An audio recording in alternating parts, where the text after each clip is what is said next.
The Vanishing.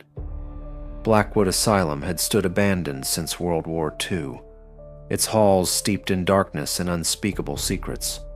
It was once a hospital for the criminally insane, but one night the entire staff vanished without a trace. Patients were left wandering, locked in their rooms, whispering to walls that seemed to listen. The official reports blamed a gas leak, but locals knew better. Something was still inside. Decades later, 3 ghost hunters, Ethan, Mark, and Jake, entered the asylum, drawn by reports of flickering lights, disembodied screams, and shadowy figures at the windows. They came armed with cameras, EVP recorders, and walkie-talkies, convinced they could uncover the truth. They had done this before. But Blackwood was different. The team split up to cover more ground.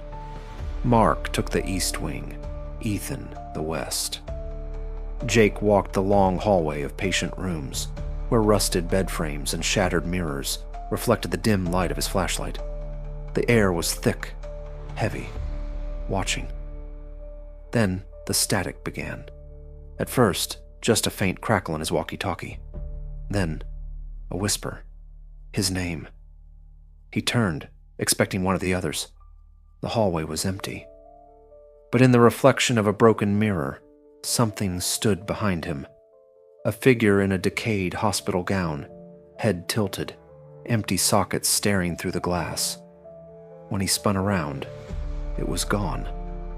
In another part of the asylum, Mark's flashlight hit the floor, rolling in slow circles. His radio erupted in distorted screams, and then silence. He was never seen again. Jake ran to find Ethan, but the asylum seemed to shift around him. Hallways stretched longer, doors that were open seconds ago were now sealed shut. His breath came fast, his heartbeat thundered in his ears. Then a wheelchair appeared in the middle of the hallway, facing him. His radio crackled. Ethan's voice came through, but it was wrong. Warped, stretched. Mark's with us now. A door creaked open at the end of the hall.